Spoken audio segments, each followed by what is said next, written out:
बिस्मिल्लाहिर्रहमानिर्रहीम। Welcome to the theory of automata in lecture number 32। पिछले lecture में हमने पंपिंग लेमा की बात की थी और पंपिंग लेमा क्या होता है उसकी डिस्कशन स्टार्ट की हमने, उसको एक्सप्लेन किया और उसकी तमाम जो फॉर्मल डिस्क्रिप्शन थी उसको हमने सबसे पहले डिस्कस किया। फिर उसका प्रूफ भी देखा हमने एक एग्ज़ाम्पल के ज़रिए, और उसमें कई एग्ज़ाम्पल के ऊपर हमने पंपिंग लेमा अप्लाई किया और उसका जो रिज़ल्ट था उसको हमने ऑब्ज़र्व किया और देखा कि उसमें जो पंपिंग एकदम होती है यानी वर्ड्स के अंदर इजाफ़ा करके, तो उससे एक यानी इन्फिनिट वाली सिचुएशन क्रिएट हो जाती है वर्ड्स में। तो वो हमने कई एग्जांपल्स लास्ट लेक्चर में डिस्कस की। आज हम एक नया टॉपिक स्टार्ट करने लगे हैं और वो है डिसाइडेबिलिटी। डिसाइडेबिलिटी काफ़ी इम्पॉर्टेंट टॉपिक है और ये आर्टिफिशियल इंटेलिजेंस के अंदर भी इसका काफ़ी इस्तेमाल है और इसकी काफ़ी सारी जो एप्लीकेशंस हैं वो भी हम इस कोर्स में देखेंगे आगे चल के। आज हम डिसाइडेबिलिटी को डिफ़ाइन करेंगे और इसकी एग्जांपल्स कवर करेंगे कुछ। डिसाइडेबिलिटी के नाम से ज़ाहिर है किसी चीज़ को हम डिसाइड करेंगे, यानी on the basis of condition. मिसाल के तौर पे अभी हम रेगुलर एक्सप्रेशंस पढ़ते आए हैं, फाइनाइट ऑटोमेटन पढ़ते आए हैं, ट्रांजिशन ग्राफ्स पढ़ते आए हैं, इक्विवेलेंट लैंग्वेजेस की बात करते आए हैं, इक्विवेलेंट एफएस की बात करते आए हैं या इक्विवेलेंट रेगुलर एक्सप्रेशंस की बात करते आए हैं। तो वहाँ पे इस चीज़ के लिए हमने कई थ्योरम भी डिस्कस किए, जिसमें क्लीन्स थ्योरम देखा हमने कंप्लीट, और भी थ्योरम्स उसमें आए जो इसी चीज़ को मुमकिन बनाते थे किसी बेस यानी प्रूफ की बुनियाद पे या किसी अजम्पशन की बुनियाद पे। हम एक थ्योरम अगर स्टार्ट करते थे तो फिर हम उसको प्रूव भी करते थे। तो उसी हवाले से वहाँ भी एक किस्म का हम डिसीजन करते आए हैं, यानी रेगुलर एक्सप्रेशंस के हवाले से या फाइनाइट ऑटोमेटन के हवाले से। तो आज भी हम कुछ वही बात करेंगे, लेकिन यहाँ अब क्योंकि डिसाइडेबिलिटी का टॉपिक है तो अब हम प्योरली जो है वो डिसाइडेबिलिटी की बात करेंगे इसमें।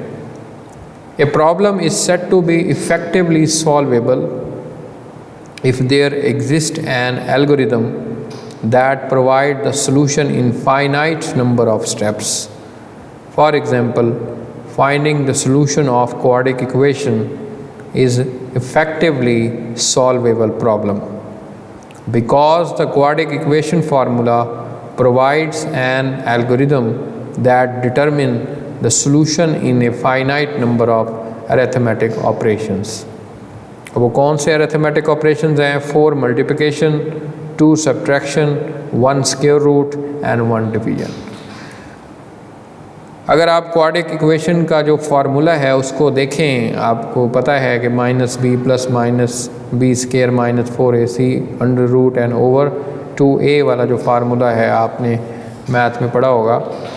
उसमें अगर हम नंबर ऑफ़ ऑपरेशंस कैलकुलेट करने की कोशिश करें तो हमारे पास जो नंबर ऑफ़ ऑपरेशंस हैं वो फाइनाइट होते हैं। ऐसा नहीं है कि हम ऐसे ऑपरेशन कर रहे हैं कि जिसका इख्तिताम ही आगे नहीं होता, या सैकड़ों ऑपरेशंस हों या हज़ारों ऑपरेशंस हों। तो ये हम डिसाइड कर सकते हैं उस प्रॉब्लम को देख के कि इसमें कितने नंबर ऑफ़ ऑपरेशंस परफॉर्म होने हैं। तो ऐसी जो प्रॉब्लम्स होती हैं वो सॉल्वेबल प्रॉब्लम्स होती हैं, यानी जिसके अंदर ये हम डिसाइड कर सकें कि नंबर ऑफ़ ऑपरेशंस फाइनाइट हों और नंबर ऑफ़, यानी आप इनको इस नज़रिए से भी देख सकते हैं कि नंबर ऑफ़ फाइनाइट स्टेप्स, यानी हमारे पास पता हो हमें कि 10 स्टेप हैं इस प्रॉब्लम को सॉल्व करने के लिए, 15 हैं, 25 हैं, तो ये सॉल्वेबल प्रॉब्लम है। जिसमें हमें पता ही नहीं है कि कितने स्टेप हो सकते हैं, कितने नंबर ऑफ़ ऑपरेशंस हो सकते हैं, वहाँ पे इशू क्रिएट होता है। डिसाइडेबिलिटी के हवाले से जो पहली चीज़ होती है जिसको हम डिसीजन प्रोसीजर कहते हैं, if an effectively solvable problem has answer in yes और नो, यानी जो बिल्कुल इफ़ेक्टिवली जिस प्रॉब्लम को हम सॉल्व कर पाते हैं या हो सकती है जो, उनका आंसर यस और नो में होता है। या तो हम उसको सॉल्व कर सकते हैं या हम उसको नहीं कर सकते। And then this solution is called the decision procedure, यानी इस चीज़ को तय करना कि हम उसको सॉल्व कर सकते हैं या नहीं कर सकते, ये होता है डिसीजन प्रोसीजर, इसकी हम बात कर रहे हैं। Another decidable problem, a problem that has decision procedure is called decidable problem, such as the following problem, यानी ऐसी प्रॉब्लम जो कि डिसाइडेबल प्रॉब्लम कहलाती हैं, वो तमाम की तमाम के अंदर जो डिसीजन प्रोसीजर जो है वो इन्वॉल्व होता है। अब डिसीजन प्रोसीजर अभी हमने ऊपर डिफ़ाइन किया है, तो वही चीज़ डिसाइडेबल प्रॉब्लम के अंदर इस्तेमाल होती है। और बेसिकली ऐसी जो प्रॉब्लम्स होती हैं उनकी खसूसियात कह लें आप, पहली तो ये है कि the two regular expression define the same language, यानी हम ऑटोमेटा के हवाले से अब बात कर रहे हैं कि ऐसी कोई अगर प्रॉब्लम है जो कि डिसाइडेबल है, तो उसके अंदर जो रेगुलर एक्सप्रेशन दो अगर हम लें तो डिफ़ाइन द सेम लैंग्वेज, यानी किसी एक लैंग्वेज के लिए दो रेगुलर एक्सप्रेशन हो सकती हैं या नहीं हो सकती। अब ये एक प्रॉब्लम है। बेसिकली हम अगर पुराने लेक्चर्स में अगर रेगुलर एक्सप्रेशन की बात हमने जहाँ पे की थी, हमने वहाँ पे ये कहा था कि एक लैंग्वेज के लिए कई रेगुलर एक्सप्रेशंस भी बन सकती हैं जो कि अल्टरनेटिवली काम करेंगी, लेकिन लैंग्वेज वो सेम जनरेट करती हैं। अब इस स्टेज पे हम यही कह रहे हैं कि क्या एक लैंग्वेज के लिए दो रेगुलर एक्सप्रेशन डिफ़ाइन हो सकती हैं। दूसरी जो प्रॉब्लम हो सकती है, टू एफेज आर इक्वलेंट, क्या दो एफेज एक लैंग्वेज के लिए इक्वलेंट है। इसका क्या मतलब है कि भाई हमारे पास दो एफेज हैं, उनके ऊपर एक ही लैंग्वेज रन होती है, यानी एफेज डिफरेंट हैं, उनमें नंबर ऑफ़ स्टेट्स शायद डिफरेंट हो, उनका लेआउट ज़रा डिफरेंट हो, तो हम कह सकते हैं कि दोनों इक्वलेंट हैं। इक्वलेंट वो कब होंगे, जब उस दोनों के ऊपर एक ही लैंग्वेज रन कर सकती हो। तो ये दो तरह की प्रॉब्लम हैं जिनको मैं यहाँ पे कह रहा हूँ कि ये डिसाइडेबल प्रॉब्लम है। क्यों है ये भी मैंने आपको बताया है। Determining whether the languages are equivalent और नॉट। अब यहाँ पे हम एक यहाँ पे अजम्पशन स्टार्ट कर रहे हैं जिसमें हम कह रहे हैं कि if L1 and L2 are two regular languages then they can be express by the FAs, यानी उनको फिर हम एफेज के साथ भी एक्सप्रेस कर सकते हैं। As shown earlier the L1 complement and L2 complement and then L1 intersection L2 and L1 union in L2, यानी ये चीज़ें हम आपको याद होगा कई लेक्चर्स पहले मैंने डिस्कस की थी। और ये कॉम्प्लीमेंट जब हम कॉम्प्लीमेंटिंग मशीन्स बना रहे थे तो तब हमने वहाँ पे ये चीज़ प्रूव की थी, L1 इंटरसेक्शन L2 और L1 कॉम्प्लीमेंट L2 कॉम्प्लीमेंट कैसे लेते हैं, ये चीज़ें हम ऑलरेडी पढ़ चुके हैं। And this the methods have already been developed in build the corresponding FAs, इनके लिए हमने एफए भी बनाए। And it can be observe that L1 intersection L2 complement union L1 complement intersection L2। मतलब ये है कि यहाँ पे हम ये बात कर रहे हैं कि अगर लैंग्वेज 1 है हमारे पास L1 और अगर हम उसको L2 कॉम्प्लीमेंट के साथ इंटरसेक्शन करते हैं तो इसका क्या मतलब है। इसका मतलब ये है कि L1 को जो लैंग्वेज बिलोंग करती है उसके ऊपर स्ट्रिंग्स जो रन करती हैं वो उस लैंग्वेज का हिस्सा हैं। दूसरी बात हम ये कर रहे हैं कि L2 कॉम्प्लीमेंट का मतलब ये है कि L2 लैंग्वेज जो है उसके अंदर जो स्ट्रिंग्स बिलोंग करती हैं वो उस लैंग्वेज का हिस्सा नहीं है। अगर हम उसका कॉम्प्लीमेंट फाइंड कर लेंगे तो हमारे कहने का मतलब यही होगा ना कि उस लैंग्वेज का हिस्सा वो स्ट्रिंग्स नहीं है।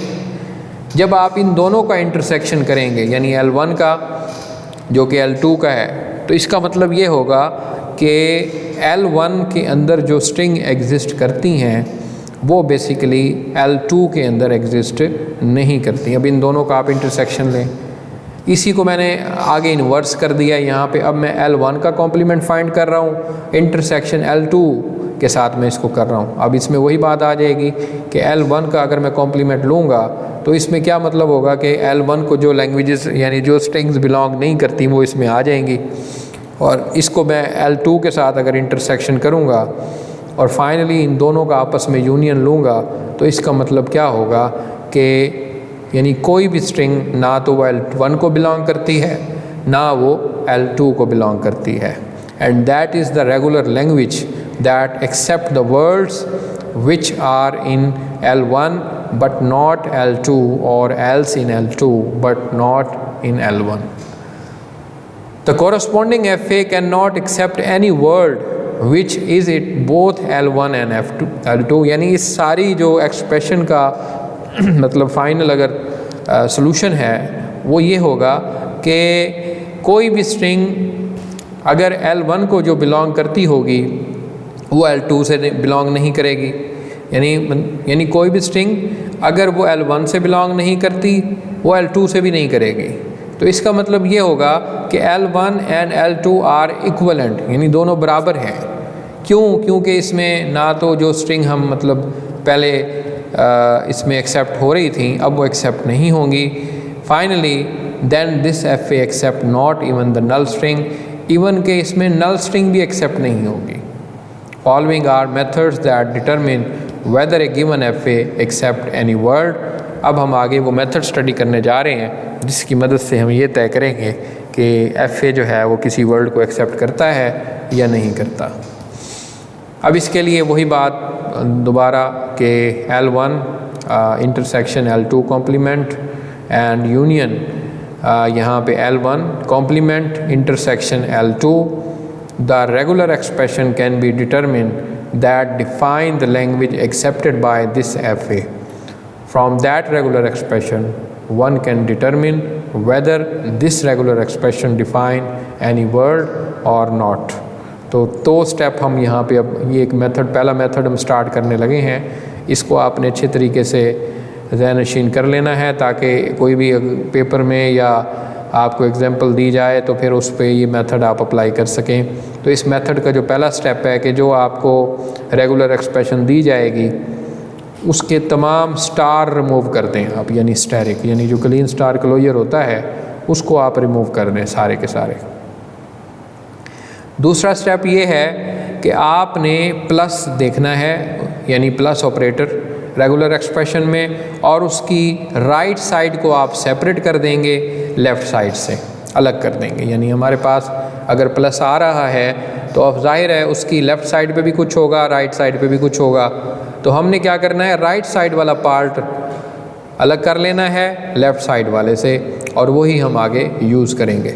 तो दो स्टेप हैं। पहला स्टेप ये है कि रेगुलर एक्सप्रेशन में जहाँ भी स्टार आ रहे हों वो हमने रिमूव करने हैं। अगला स्टेप ये है कि जहाँ पे प्लस आ रहा है उसकी राइट साइड पे जो पार्ट है उसको हमने सेपरेट करना है, बाकी और इसमें ऐसा कुछ नहीं है। यही दो स्टेप आपने अप्लाई करने हैं, आपका प्रॉब्लम सॉल्व हो जाएगा। एक एग्जांपल जो है वो हम अब आगे करेंगे। Regular expression thus obtain if contains at least one word then the language is not empty, otherwise the language is empty. मतलब अगर हम ये प्रोसेस करें और उसके बाद अगर उसमें कोई एक वर्ड रह जाए तो वो लैंग्वेज जो है वो एम्प्टी नहीं है। अगर उसमें कोई भी वर्ड नहीं आया ये सारे प्रोसेस करने के बाद फिर वो लैंग्वेज एम्प्टी कहलाएगी। Following an example to find the emptiness यानी emptiness of L1 intersection L2 complement union L1 complement intersection L2 using the corresponding regular expression। तो यहाँ पे अब वो सारी चीज़ जो है वो यहाँ पे आपको नज़र आ रही है। यहाँ पे आप देखें कि सबसे पहले मैं जो रेगुलर एक्सप्रेशन ले रहा हूँ वो है A प्लस नल स्ट्रिंग, ये नल स्ट्रिंग की अलामत है। उसके बाद into A star B plus B A star into A star plus null string whole star. तो हमारे पास ये स्ट्रिंग है। तो अब हमने इसको आगे फर्दर डिसॉल्व करना है। उसके यानी वो दो स्टेप हमने अभी जो पढ़े हैं उनको यहाँ पे अप्लाई करना है। सबसे पहला स्टेप था कि इस रेगुलर एक्सप्रेशन में से स्टार रिमूव करो। तो स्टार कहाँ पे है? एक ये स्टार है, एक ये स्टार है और एक ये और एक ये। 4 स्टार हैं, चारों को रिमूव करने के बाद ये देखें, after the removing all star in regular expression that will forming the result, यहाँ पे आगे हमारे पास a plus null into a b plus b a into a plus null. तो ये हमारे पास ये आ गया। अगला स्टेप हमारा था कि इसमें से प्लस जो है वो रिमूव करने हैं। अब यहाँ पे प्लस जो है वो रिमूव जब आप करेंगे तो हमारे पास जो सिचुएशन आएगी, एक प्लस तो हमारे पास ये है, इसका जो राइट साइड वाला पार्ट है उसको मैंने सेपरेट किया तो क्या आया, देखिए इसके लेफ़्ट वाले को हमने नहीं लेना, हमने राइट साइड वाले को लेना है, तो वहाँ पे आया ए। तो ये देखें ए मैंने यहाँ पे लगा दिया। उसके बाद प्लस आ रहा है यहाँ पे, इसके राइट साइड पे ए बी है, तो ए बी को उठा के मैंने इधर डाल दिया रिज़ल्ट में, तो ये देखें ए और ए बी आ गया। आखिर में फिर ए प्लस नल है, तो इसमें मैंने फिर प्लस के राइट साइड वाले पार्ट को सेपरेट किया, तो मेरे पास ए लास्ट में आ गया। तो मेरे पास टोटल जो वर्ड बन गया वो ए बी ए बन गया। तो इसको देख के हम कह सकते हैं कि ये लैंग्वेज जो है वो एम्प्टी नहीं है, क्योंकि इसमें एक वर्ड निकल आया है। तो ये मेथड है, इस मेथड को हमने अप्लाई किया और हमारे पास ये रिजल्टेंट स्ट्रिंग जो है वो निकल आई, ये वर्ड निकल आया, और उसको हम उसकी बेस पे ये कह सकते हैं कि ये जो हमने प्रोसेस किया है, ये हमारा ये जो लैंग्वेज है वो एम्प्टी नहीं है। यही काम यानी एक और मेथड हम अभी करेंगे। Some time while determining regular expression for the given F A it is impossible to write इस रेगुलर एक्सप्रेशन, यानी जब हमारे पास रेगुलर एक्सप्रेशन के अलावा अगर हमें एफ ए दिया गया हो, फिर हम रेगुलर एक्सप्रेशन उसके लिए लिखें, बाद औक़ात हम मतलब उसके लिए रेगुलर एक्सप्रेशन नहीं लिख सकते। कुछ एफ एज़ होते हैं जिनके लिए हम कोई रेगुलर एक्सप्रेशन नहीं लिख सकते। मिसाल के तौर पर ये F1 है, इसके अंदर देखें इनिशियल स्टेट तो है, फाइनल स्टेट नहीं है। अब जहाँ फाइनल स्टेट ना हो तो उसके लिए कोई रेगुलर एक्सप्रेशन तो जनरेट ही नहीं हो सकती। तो ये वाली एक और एग्जांपल देख लें FA2, इसमें इनिशियल स्टेट है, फाइनल नहीं है, इसलिए इसकी भी रेगुलर एक्सप्रेशन नहीं लिख सकते। इस FA की देखें, ना तो इसमें इनिशियल स्टेट है और ना ही फाइनल है, और इसके लिए भी हम जो रेगुलर एक्सप्रेशन है वो नहीं लिख सकते। एक और यहाँ पे एग्जांपल है FA3 की, इसमें देखें इनिशियल स्टेट और फाइनल स्टेट दोनों मौजूद हैं, लेकिन इनिशियल से फाइनल पे जाने के लिए कोई रास्ता ही नहीं है मेरे पास। यानी मैं यहाँ 2 पे हूँ, 2 से ना तो मैं इधर जा सकता हूँ और ना ही मैं 1 की तरफ जा सकता हूँ दोबारा। तो इसका मतलब ये है कि इसके लिए भी कोई रेगुलर एक्सप्रेशन नहीं बनाई जा सकती। तो अब मेथड 2 हम डिस्कस करेंगे। We examine whether the certain FA accept any word. It requires to seek the path from initial to final state, but in large FA with thousands of states and millions of directed edges, without an effect procedure, it is impossible to find the path from initial to final state. The following step procedure. अब यानी अभी जो हमने ये 3 FAs देखे हैं, तो हमें इनिशियल स्टेट से फाइनल स्टेट पे कहीं रास्ता मालूम नहीं हो रहा है, यानी रास्ता है नहीं उसमें जाने के लिए। कहीं पे फाइनल स्टेट नहीं है, कहीं पे इनिशियल स्टेट नहीं है, कहीं पे दोनों नहीं है। उस सिनेरियो में तो हम रेगुलर एक्सप्रेशन लिख नहीं सकते। तो फिर हम उसके लिए हमारे पास यानी कोई पाथ ढूंढना काफ़ी यानी नामुमकिन सी बात है, वहाँ पे कोई पाथ हम तलाश कर ही नहीं सकते। तो उसके लिए हम एक अब मेथड और पढ़ने लगे हैं और उसके जो प्रोसीजर है उसको देख लेते हैं। सबसे पहले हम करेंगे ये कि हम मार्क द इनिशियल स्टेट, यानी सबसे पहले इनिशियल स्टेट को हम मार्क कर देंगे क्योंकि वहाँ से हमने शुरू करना है। For every mark state follow the each edge the leads out of it and mark the concatenating states at delete this edge. करेंगे हम ये कि इनिशियल स्टेट को मार्क करेंगे, उससे जो एजेस आगे जा रहे हैं जिस स्टेट के ऊपर, उस स्टेट को मार्क कर देंगे। उस स्टेट को मार्क करने के बाद उससे पीछे वाले जितने एजेस हैं जो उससे कैनकेटिनेट हो रहे हैं उनको डिलीट कर देंगे। तो ये हमारा दूसरा स्टेप हो गया। Repeat step number 2 until the new state is mark. और ये प्रोसेस हमने तब तक जारी रखना है, यानी स्टेप नंबर 2 जारी रखना है जब तक हमारे पास कोई नई स्टेट मार्क नहीं रह जाती। यानी जब तक मार्क स्टेट हम होती जाएंगी, ये काम करते जाएंगे। जैसे ही अब हम आगे कोई मार्क स्टेट हमारे पास नहीं रही, ये स्टॉप ख़त्म हो जाएगा, यानी ये प्रोसेस ख़त्म हो जाएगा और हमारा काम मुकम्मल हो जाएगा। If any of the final state are mark then the FA accept the some word, otherwise not. The following is example for regarding this method. तो यहाँ पे आप देखें कि हमने यहाँ पे एक FA लिया, FA देखें यहाँ 1 से शुरू हो रहा है और ये 6 तक जा रहा है, तो इसके ऊपर हम ये अब मेथड 2 अप्लाई करेंगे और फाइनली हमें पता चल जाएगा कि वही प्रोसेस हमने यहाँ से शुरू करना है। तो मैं थोड़ा सा यहाँ पे आपको बता देता हूँ, फिर आगे हम परफॉर्म करेंगे। यहाँ मैंने पहला स्टेप था कि इनिशियल को मार्क कर देना, तो मैंने ये इनिशियल को मार्क किया, सबसे पहले ये मार्क कर लिया।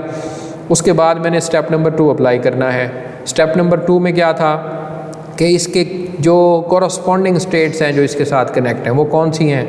ये देखें, एक एज इसको यहाँ पे लेके जा रहा है 2 की तरफ, एक एज इसको 3 की तरफ लेके जा रहा है। इन दोनों स्टेट को मैं मार्क कर दूँगा, ठीक है, दोनों स्टेट को मार्क कर दूँगा और इससे पिछले जितने एजेस हैं जो कि पुरानी स्टेट को मार्क कर रहे थे उसको मैं डिलीट कर दूँगा, यानी ये ए वाला एज रिमूव कर दूँगा, ये वाला, और तीनों ये मार्क हो जाएंगी।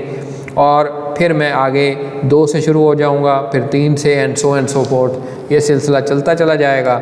और आगे मैं अब इनको 1 बाय 1 जो है इसको अप्लाई करता हूँ। तो अब आप आगे देखें कि मैंने स्टेट नंबर 1 को मार्क कर दिया, ठीक है। अब मैंने क्या करना है, स्टेप नंबर 2 अप्लाई करना है। स्टेप नंबर 2 में इसके जो कैनकेटिनेटिंग स्टेट्स हैं उनको मैं यहाँ पे मार्क करूँगा। तो यहाँ पे देखें, इन दोनों को मैंने मार्क किया और इसके साथ जो एजेस थे वो मैंने रिमूव कर दिए। तो यहाँ पे देखें ये मार्क हो गया। अब उसके बाद 2 जो है इसको मैं लूँगा, 2 के साथ मुझे एज 3 पे लेके जा रहा है। 3 देखें ऑलरेडी मार्क हुआ है, अब ये मार्क तो हो चुका है लेकिन इसका एज रिमूव नहीं हुआ। तो अगले स्टेप में मैं ये एज रिमूव करूँगा, तो अब देखें कि ये एज रिमूव हो गया। इस तरह 2 भी कंप्लीट हो गया। अब हमारे पास जो स्टेट रह गई है वो 3 रह गई है। अब 3 स्टेट के साथ देखें कि मुझे कहाँ, एक तो मुझे 3 पे रखता है, ये वाला जो एरो है देखें 3 पे रखता है ए के लिए। बी के लिए मैं जाता हूँ 4 के पास, यानी 4 के पास गया, यानी एक तो 3 पे मैं रहता हूँ, ये तो पहले से ही मार्क है। एक मैं 4 पे जाऊँगा जब स्टेट पे, तो ये मार्क करूँगा। तो अगला स्टेप ये है कि मैं इसको मार्क करूँगा और दोनों एजेस को भी रिमूव कर दूँगा। अब 3 पे मैं आ गया, 3 पे मुझे एज कहाँ लेके जाते हैं, एक तो 4 पे ही रखते हैं, ऑलरेडी वो मार्क है। लेकिन 4 से मैं वापस बी को रीड करके 3 पे भी आता हूँ, तो ये भी ऑलरेडी मार्क हो चुका है। अब इस एज को रिमूव करूँगा तो मेरे पास अब ये वाला सिलसिला रह जाएगा। अब आप देखें कि इस 4 से मैं आगे कहीं जा ही नहीं सकता, कोई एरो आगे है ही नहीं, तो ये प्रोसेस यहीं पे स्टॉप हो जाएगा, क्योंकि अब इसमें कोई अनमार्क जो स्टेट है वो मतलब इसमें नहीं है। क्योंकि आप ये देखें कि मैं इस एरो से अब तो आगे जा ही नहीं सकता, आगे कोई है ही नहीं। तो this FA accept no string as the after applying method 2 the final state is not marked। अब इसकी आखिरी जो बात है वो ये है कि अगर तो फाइनल स्टेट मार्क इसमें नहीं होती तो इसका मतलब है कि इस FA में कोई स्ट्रिंग जो है वो एक्सेप्ट नहीं होगी। फाइनल स्टेट देखें यहाँ पे ये है, ये मार्क हुई नहीं है, तो इसलिए ये वाला जो हमारा प्रोसेस है ये कहता है कि इसमें कोई स्ट्रिंग जो है वो एक्सेप्ट नहीं होगी। अगर फाइनल स्टेट मार्क हो जाती तो तब हम कहते कि ये हो गया है काम। तो आज के लेक्चर में हमने बेसिकली डिसाइडेबिलिटी की बात की और डिसाइडेबिलिटी क्या होती है और उसको हमने स्टार्ट किया आज, और उससे रिलेटेड हमने जो कंडीशंस थी या क्राइटेरिया था वो हमने डिसाइड किया और 1-2 एग्जांपल्स भी देखी।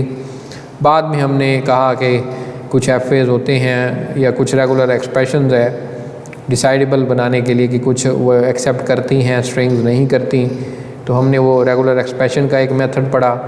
फिर हमने कहा कि हर FA के लिए रेगुलर एक्सप्रेशन नहीं बन सकती, तो उसका अल्टरनेटिव मेथड 2 देखा कि उसके लिए ये क्या प्रोसीजर है। अब इनके तमाम आपने स्टेप याद रखने हैं ताकि आपको गिवन एग्जांपल्स जब दी जाए तो उसको आप सॉल्व कर पाएँ उन स्टेप को अप्लाई करके।